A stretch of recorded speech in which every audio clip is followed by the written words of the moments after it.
The largest airline in the United States posted the biggest profit in its history, $4.77 billion in a single year. It wasn't United, it wasn't American with its hundreds of aircraft leased from Dublin.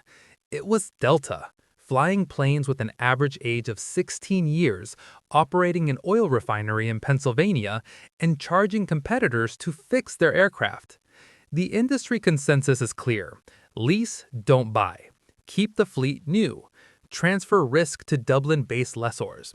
It's the model that virtually every airline in the world has followed, and one went in the exact opposite direction. So how did a company that does the exact opposite become the most profitable on the planet? Delta Airlines operates more than 900 aircraft and carries around 200 million passengers per year. Its annual revenue exceeds $55 billion, equivalent to Bolivia's GDP. Its main hub in Atlanta has been the world's busiest airport for more than 2 decades. But the number that truly defines Delta isn't in its flights, it's in ownership. Approximately 80% of its mainline fleet is company-owned, when the industry average barely reaches 50%.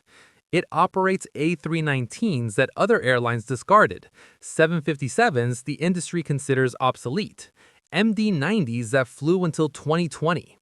Each of those aircraft was purchased at 40 to 60% below list price and refurbished in-house. And the most interesting part? Delta built the greatest empire in American aviation not despite its aging assets, but because of them. And the larger it grew, the more expensive the bet became to keep that model running.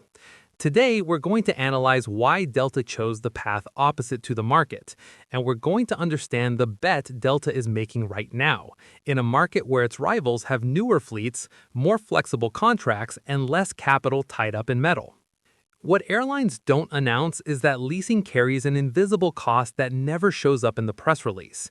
Every leased aircraft generates a fixed monthly obligation between $400,000 and $1 million per month, regardless of whether the economy is growing or collapsing.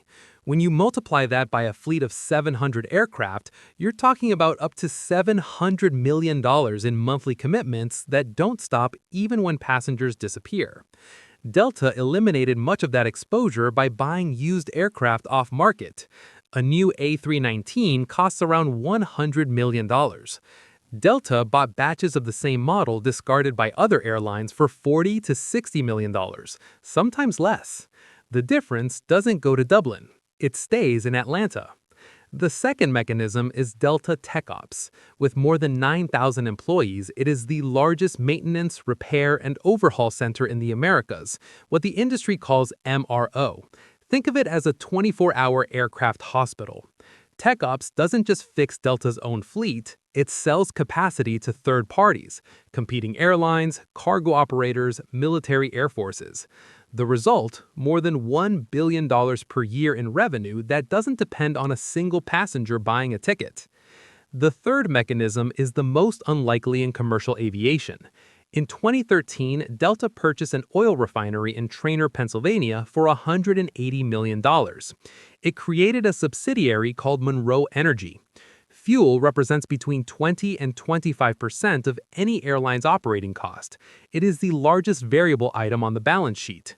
By refining part of its own fuel, Delta gained a lever that no competitor possesses. It can smooth out the jet fuel price spikes that destroy the margins of those who buy everything on the open market. 3 mechanisms. None of them depend on a new aircraft. This model already broke once. In 2005, Delta filed for creditor protection under Chapter 11, the largest bankruptcy in American aviation history at the time. The company had accumulated $28 billion in debt, partly due to the heavy cost structure that comes with fleet ownership, internalized maintenance, and a route network built for growth, not crisis. The irony is brutal. The same model that saved it in 2020 was what sank it in 2005. The difference was in debt management, not ownership philosophy. Delta emerged from bankruptcy in 2007, merged with Northwest Airlines in 2008, and spent the next decade rebuilding its balance sheet. But the ghost of 2005 still haunts any analysis of the Delta model, A recession deep enough, combined with poorly structured debt, can turn owned assets into a burden rather than an advantage. And this time, the scale of the bet is considerably larger. Delta is not pulling back, it is accelerating.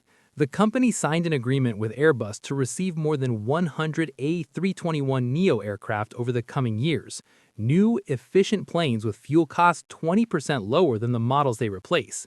But the most revealing move isn't the order, it's what Delta is doing with the aircraft those A321s will retire.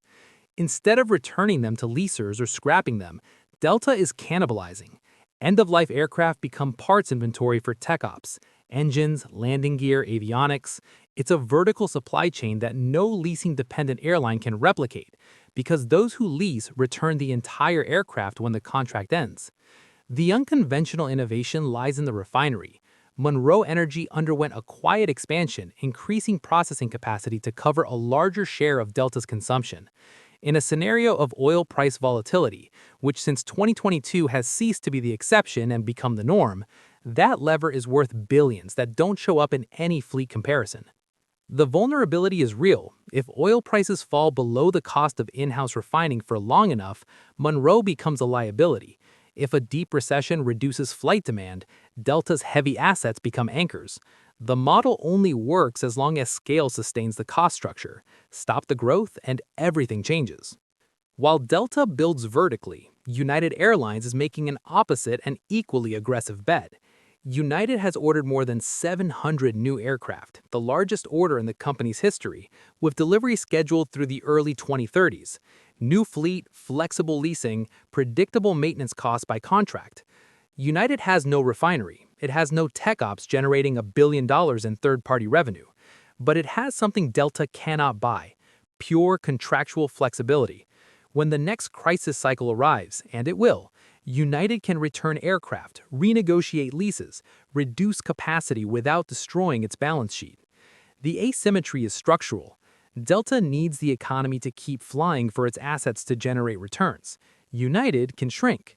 In an industry where the next pandemic, the next war, the next demand collapse is a matter of when, not if, that difference is not a detail. It is the central question.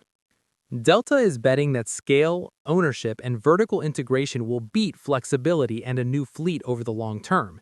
It's a $55 billion per year bet, sustained by a refinery, an aircraft hospital, and a philosophy the entire market discarded. It may work. It worked for an entire decade before 2020. But there is no plan B for a crisis that lasts longer than the balance sheet can hold, and Delta knows that better than anyone. It has been there before. The model the market calls outdated produced the largest profit in American aviation history. The model the market calls the future nearly drove Indigo to insolvency when interest rates rose. The race isn't over, it's just beginning.